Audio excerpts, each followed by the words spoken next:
infinite to plastify and shape the bowl and make it large or even dissolve the bowl into the infinite ocean, then the transition is gradual and you can live in the infinite and still relate to the finite. You can live in timelessness and still act in time.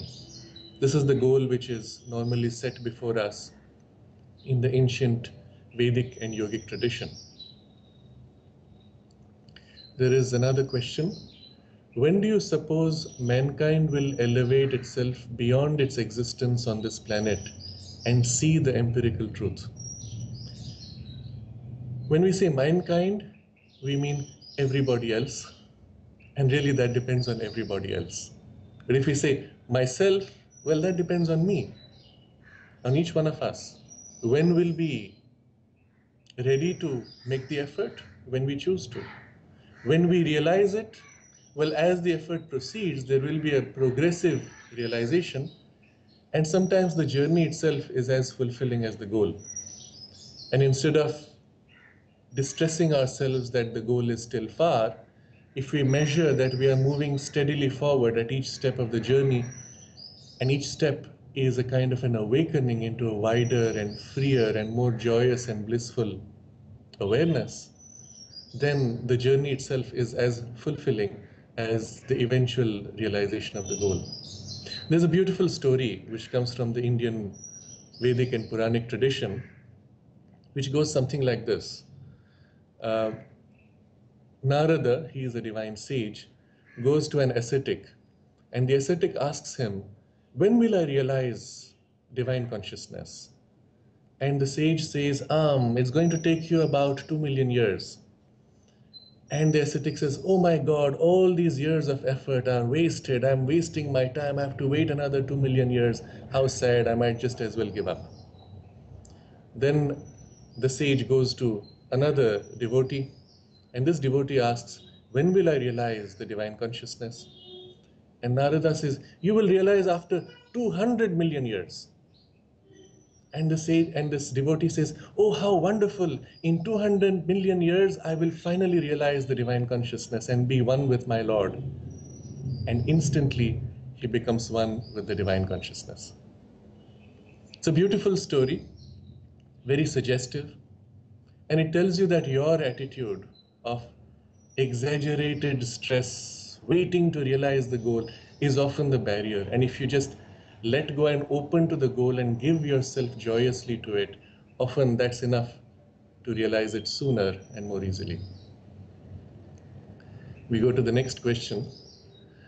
What is the best way to communicate with people of a fundamentalist mindset from any religion in trying to create a more peaceful world? I don't know if there's a best way, because the best way might vary with each person, but I can make some observations on what would be something underlying the common experience of fundamentalism. You see, every fundamentalist is deeply committed to what he believes, and we must appreciate his one-pointed, even exclusive commitment to whatever the belief system he follows. That is his strength, the capacity to commit himself to something.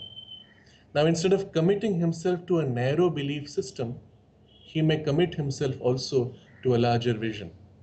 And if you can recognize that his passionate commitment is his strength, you can help to direct it.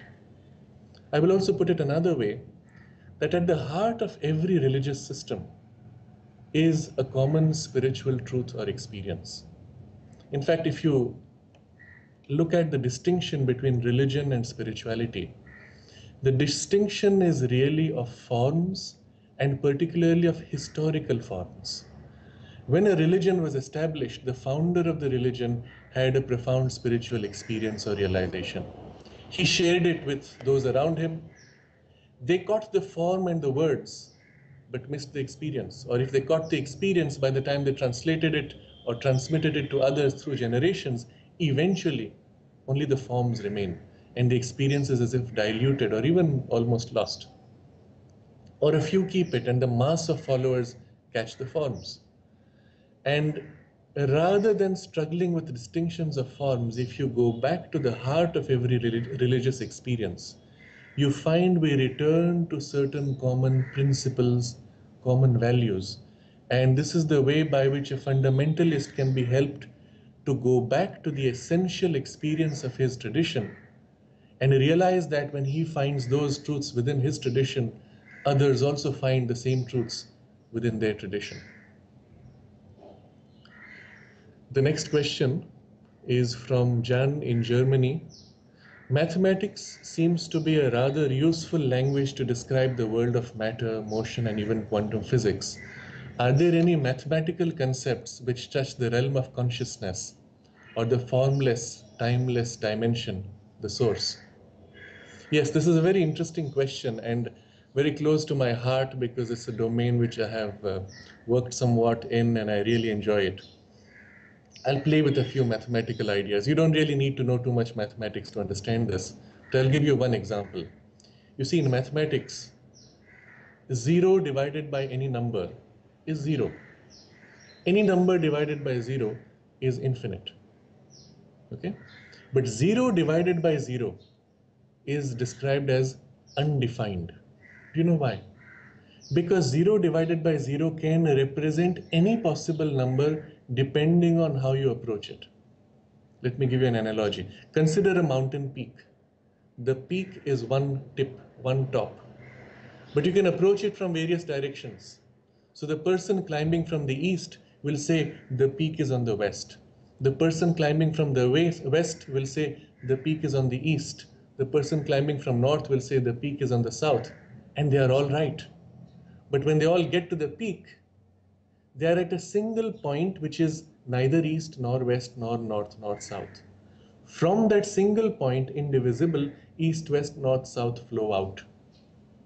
This point is like 0 divided by 0. All number series can be made to converge to 0 divided by 0. In that 0 divided by 0 is the potential to hold all possible numbers. And this is the closest one can get to a mathematical reference to the all potential of essential consciousness. 0 divided by 0 contains every possible number, every possible experience, and yet it's one indivisible truth containing every possibility. So here is a beautiful mathematical representation of a formless, timeless, containing all forms, all time experience as a potential within itself. There are other such mathematical representations and symbols, but I'll leave you with this because it's a beautiful one.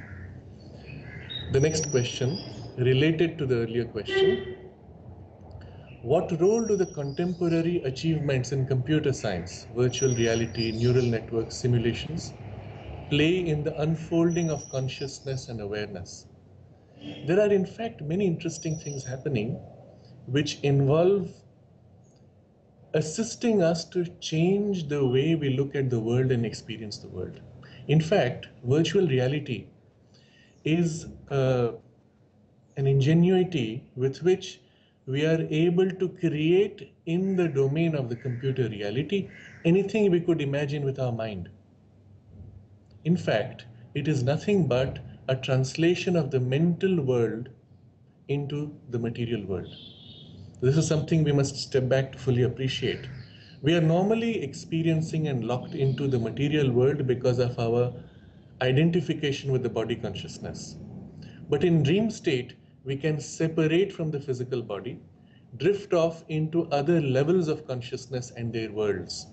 Worlds of life energy, worlds of mental idea, and still beyond. And these are actually complete realities of their own, made of a much finer substance with their own laws, with their own principles, with their own denizens of those worlds, people, forms, and objects and beings of those worlds. We can interact with them and come back. But what we are doing with virtual reality is the full freedom of the mental world space being now recreated or represented in material space through the window of the computer screen. If you've seen this movie Inception, you get some sense of that. You can literally, in the mental world, in dream state, you can will the world around you to shape to become anything you want.